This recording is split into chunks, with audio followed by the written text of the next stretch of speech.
Hey, it's Dan. Welcome back. You're watching iAllegedly. And got a good one for you today because I'm going to go back over the bridge and take a look at some of the boats and just see what's going on with everything. And going to see it from both sides. But are we about to see the housing market get hit worse than we did in 2008? That's the question. And before I get into it, please take a second. Please hit the like button. Do not forget to subscribe to the channel.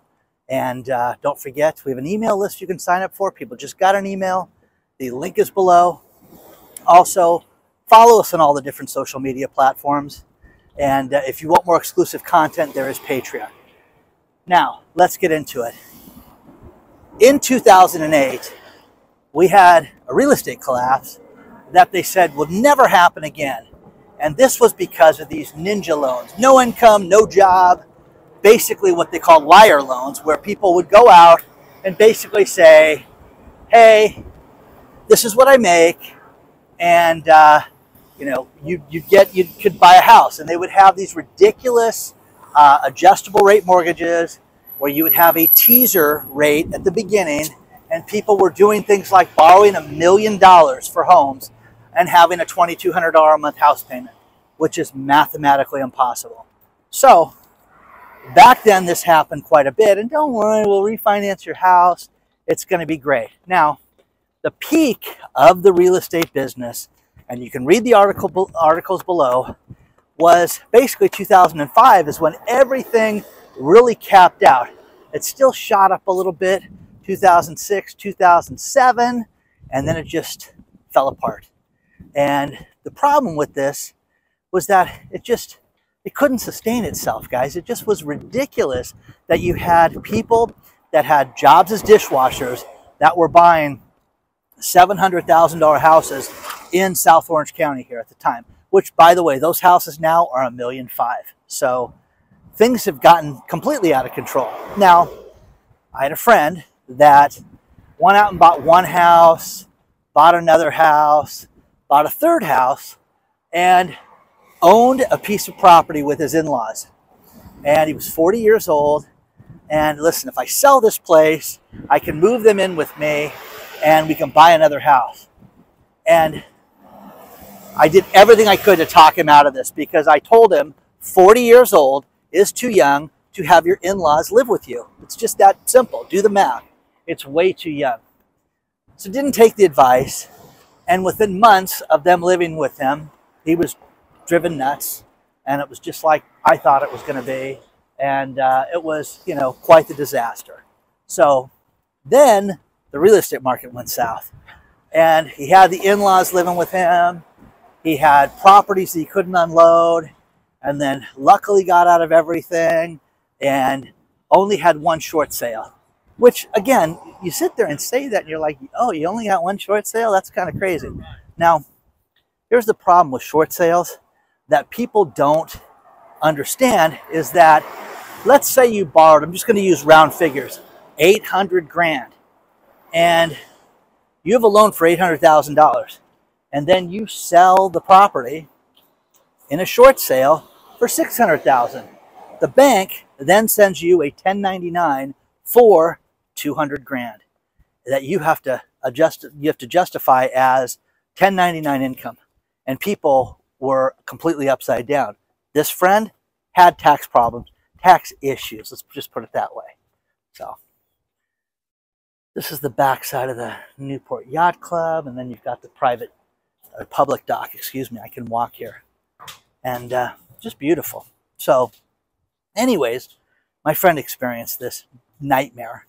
And right now, one thing that we're experiencing is experts are stepping forward and saying, hold the phone. There is an abundance of houses. And there's a big difference between now and last time. Well, what's the difference, Dan? Well, the difference is this. And that is, last time you had more people buying resale homes than you did buying new homes. Right now, we have an abundance. We have millions of new homes that are under construction right now that are not sold and incomplete right now. First time ever. Now, here's the thing.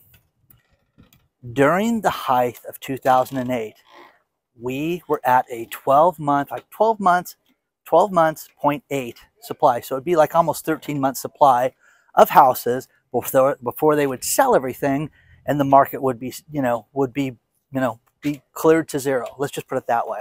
Right now, for the first time, it's creeping up again, that we've seen since 2008. The beginning of the health crisis, it was 5 months of inventory and just not enough to sustain it. And then now we're at 11.4 months right now of inventory. Oh, well, I thought there weren't houses to buy. I thought nobody could find these houses. Now, here is the thing. I misspoke in one of my last videos where I said that a year ago, interest rates were 2.78. They were 2.78 in January of this year. Early February, you could get interest rates under 3%. That is insane, guys, because people right now are paying, over 5% for rates. If you can get a 5.5% interest rate, you scored right now. Again, guys, it's double the amount of interest that you were paying only 8 months ago. So, hallelujah. I mean, it's just great. Everything's great. It's all fantastic. Jump up and down. So, the experts say that real estate, there's a great article from CNBC about how we're going to see the prices, they say right now they're stabilized. And on CNBC, there's one expert that said that we're going to see a 0% price increase next year. And I thought, well, that's not really much of a prediction. It's just saying things aren't going to move. They're going to be at zero right now. No. Other people are saying that we're going to see a massive decline over the course of the next 12 months. And I personally think that we haven't seen anything yet, because the real canary in the coal mine is the fact that we have all this new construction that's incomplete.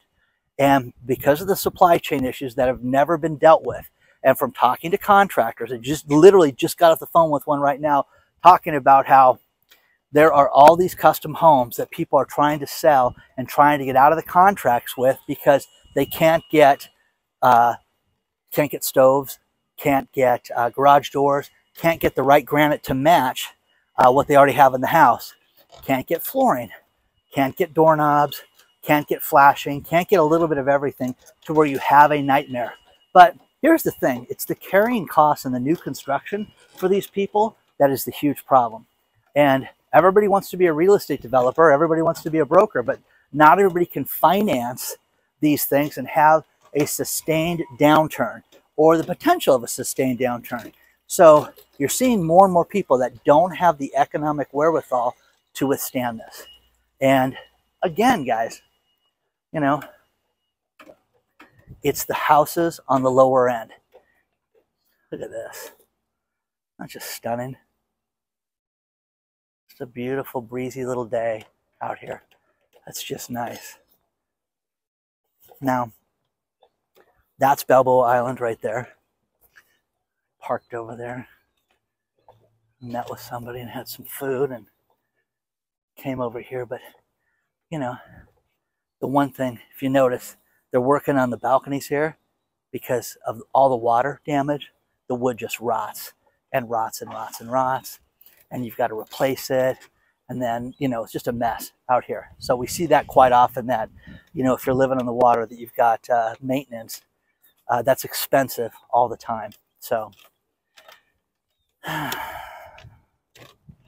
nobody wants to talk about the fact that the mortgage industry is laying off people like they've never laid off people. There's more people getting laid off now than there was back then. So the thing that's disturbing right now is that you're going to start to see the bankruptcies come in like the next 45 days. You're going to start to see these mortgage brokers go out of business and file bankruptcy.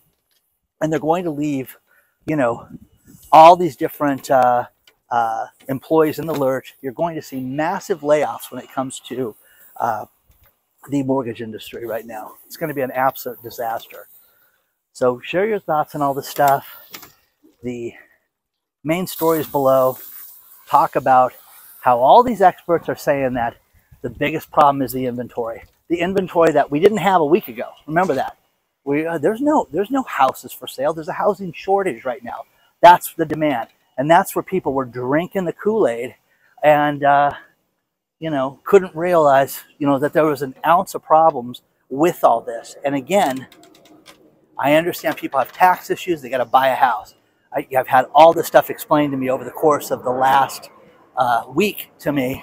But with that being said, you've got all these people that have purchased assets and have prices that are inflated. They've got taxes that are inflated. That's the other thing, is that last time, you know, here in Southern California, it took years. When the housing market took a dive, it took, I think, 4 years for people to get their property taxes adjusted. You better keep paying it. You better keep paying it. And it was a mess. And it's going to be a mess. But you've got areas like Texas that has higher property taxes than you do here in California. Oh, Texas is better than California. And we don't have the problems that you have in California. Okay.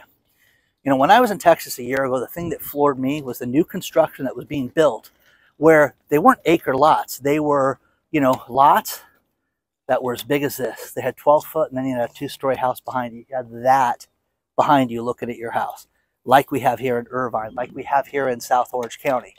And, you know, yes, it's a nice city. Yes, it's new, all that stuff. But that's a mess. Now, great article about what state may be exempt from all of this.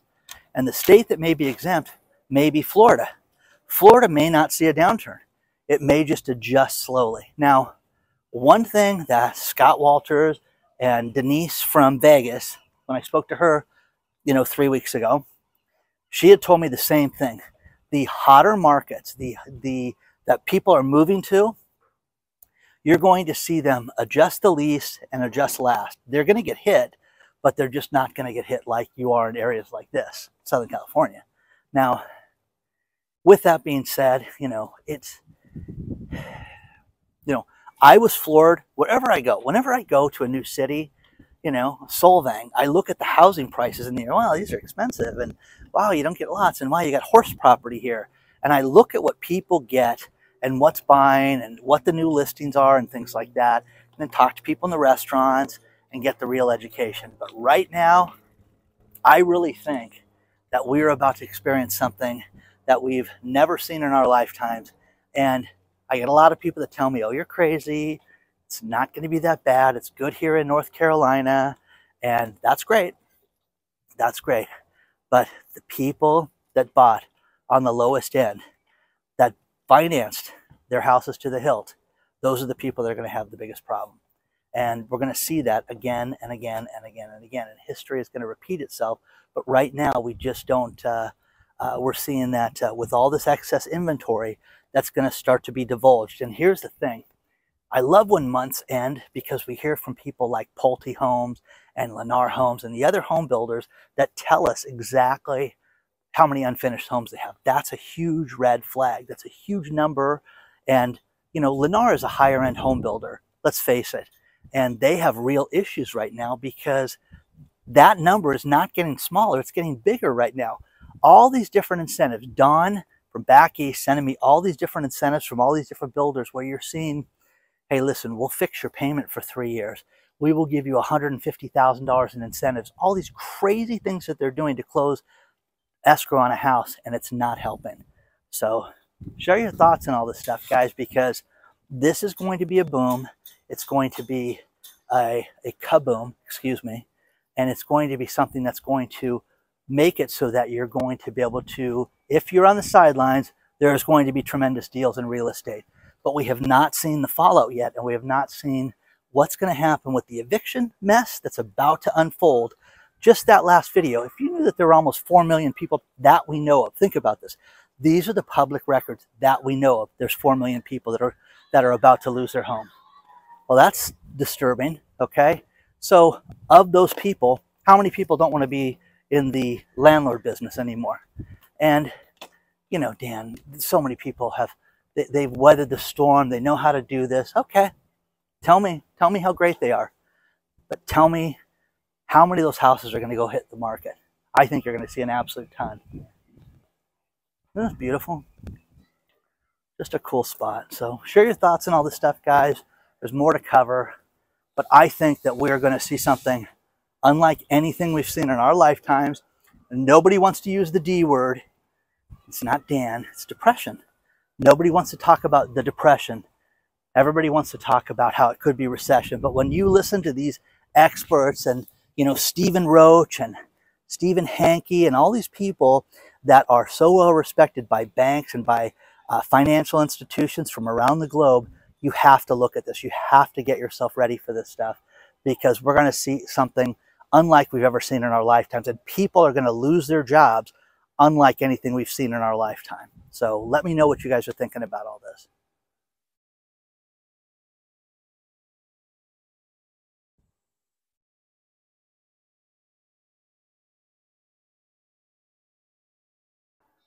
Now, one thing that I talked about earlier was the 1099s for a short sale.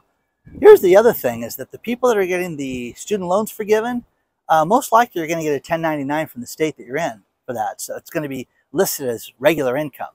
So you need to talk to your tax advisor. And one thing that we always talk about is, hey, go see your tax advisor earlier, because I'm not giving you financial advice. What I'm giving you is something to look at. And again, people that get $10,000, $20,000, what would that do to your income? What's it going to do to any social programs that you're getting for free right now if you were given a $20,000 extra income hit? And oh yeah, you know, people that get things like EBT, the food stamps cards, you know, that's a mess. And plus, speaking of that, I just had somebody that sent me their EBT system was completely shut down in the state that they were in. So again, poor people on food stamps that go and it says your balance is zero. And this is terrible. But this was a system-wide shutdown in New York, and nobody wants to talk about that. Oh, okay. Just a glitch. No, it's not a glitch. It's people starving. And again, people that need to feed their kids couldn't do that. Now, the analyst at Goldman Sachs, they step forward and they say, listen, we want you to understand that there is going to be no price stability when it comes to real estate. Real estate's going to fall, and people need to get themselves ready for this. Well, again, an investment bank. And you can sit there and go, Dan, I've never dealt with Goldman Sachs. Neither have I, guys. And these rich people that do that, they're being told that the real estate market's going to take a considerable hit, and that this is the early stages of that. So with that, guys, you think that people would sit there and go, oh, I should look into that. I should take a look and see if this is going to affect me or not. Now, stimulus checks, I get people that sit there and say, oh, we're getting more stimulus checks. They have to. Well, the governor of Pennsylvania, Tom Wolf, he's screaming for people right now. We need to give people $2,000 stimulus checks. Where have we heard that before, guys? $2,000. Yeah, elect us and you're going to get $2,000. Okay, that didn't happen. Anyways, so $2,000 stimulus checks. Tom Wolf, the governor of Pennsylvania, is pitching right now. And it's for people that make under, I think, $85,000 is the figure. And again, where does that money come from? Because that is the money that helped create inflation. And the article is great because it's like, hey, wait a second. If we continue to do this, this just creates more of a problem for all of us right now. So one thing that we keep talking about is bank closures and the threat of a bank closure and the financial lockup of the banking system, which I believe is going to come very soon. I believe that we are in the stages that this is going to happen. And the bad thing is that we're seeing banks close for no reason right now. How about this? Lovely New York City. The ATMs at night, you know how you swipe your ATM card and you walk in the room? Well, people that are homeless are using those rooms as bathrooms. And they have to lock the ATMs at night. And there are less and less ATMs available, even in some of the nicest cities, nicest boroughs, nicest areas. They're seeing this. So this is disgusting, guys. You're seeing people defecate and live and sleep inside the ATM building, so much so that major banks, and there's a bunch of them, Chase and all these different banks, and the list is below, that will not open up because these people are living in there. Isn't that awesome? So, you know, let's go to New York. The San Francisco problem that we talked about with crime is just getting worse, guys. And it's spreading to different areas. And again, people are so angry right now. People's fuses are this short right now, okay? They really are. And they're just fed up with the whole world, and they're angry. But I'm telling you this, guys, take a step back. Don't try to fight people. Don't try to yell at people, flipping people off on the freeway. I'm telling you, there are so many people out there that are having such a difficult time right now, and they are looking for a problem right now.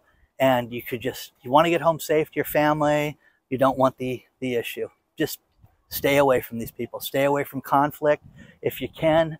And there's a lot of people out there. When I ever say this, they always give me a hard time. And some people look for trouble. I think that the average person should stay away from it, because this whole situation is going to get better. This house right here, I absolutely love, because at night, all the pillars light up.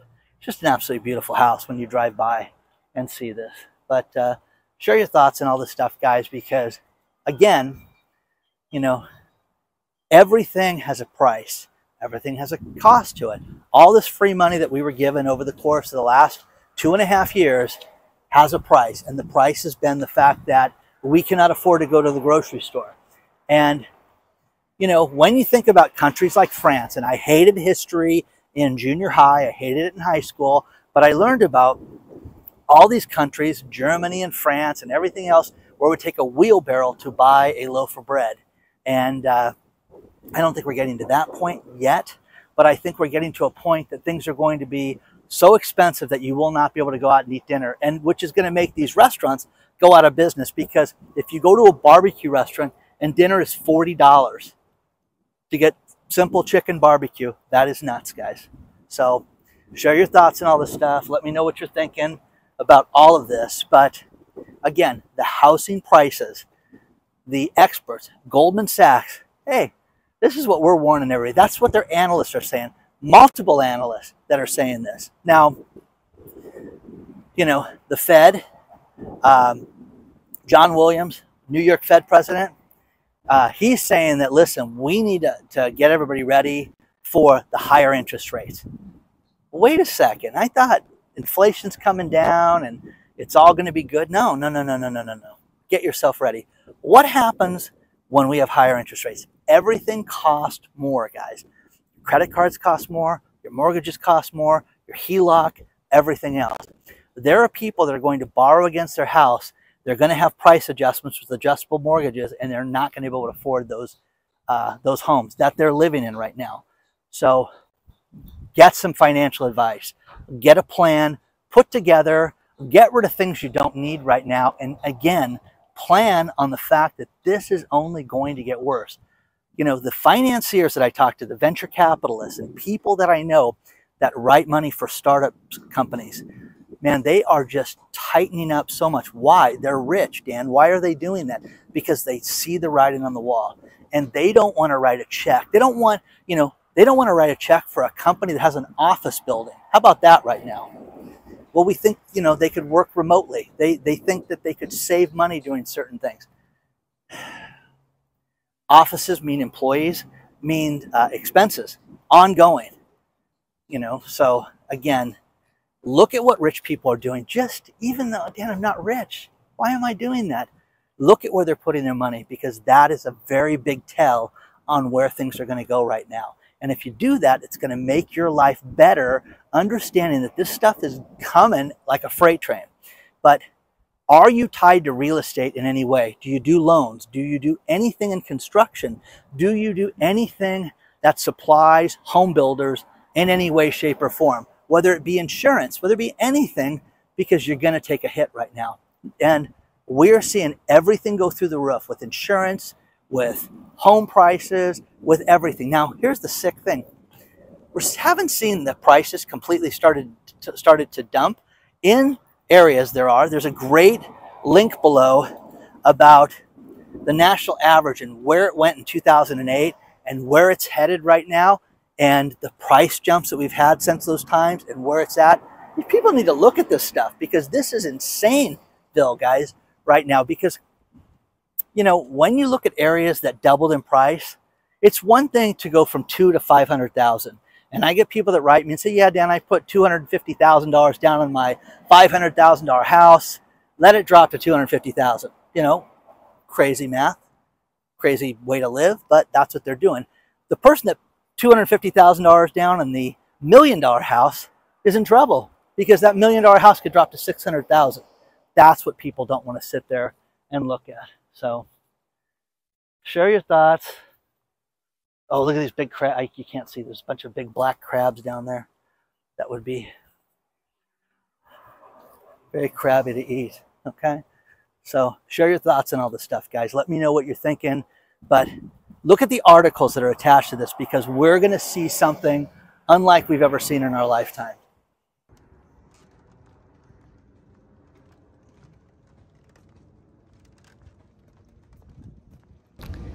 I'm going to finish this video with these last few stories. This was crazy. This was sent to me where someone attended the Rams preseason game last weekend at SoFi Stadium and didn't even have all the 8 players playing, but parking was $100 to park at the stadium. 100 bucks. That is insane. Now, we always talk about getting ready, guys, and you need to get ready, because Jackson, Mississippi, which is the largest state in Mississippi. It's also the capital, which I did not know. Probably got tested on that sometime in high school and probably got that one wrong too.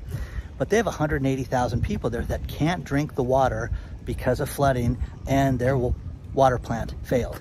So Tate Reeves, the governor of the state, has said, think about this. There's no drinking water. There is no water to flush your toilet. There is no water to fight fires right now for the foreseeable future. Well, if you lived at my house and you were ready, you'd have plenty of water and you wouldn't have to worry about that. You need to plan on things like this. No one planned in Jackson, Mississippi, that they were going to see a complete upheaval of the water system. But the key word, guys, is for the foreseeable future. What does that mean? Well, you're relying on some government bureaucracy to fix it, okay? Well, that's comforting. Now, the final story, which is a great story out of the New York Post that you have to read, and it's, what will people steal when they go to a restaurant? And this is a great story. I started reading it, and I'm like, oh, this is kind of cool. And it's crazy because, you know, Matsuka, which is a Japanese restaurant where the family that owned it has collected sake glasses for 42 years. And they opened up the cupboard the other day to add more to it, and it had just been cleaned out. They were shocked at that people stole that. Different restaurants have different glasses that are stolen. You know, people say, hey, it's the price of doing business that they steal our pens.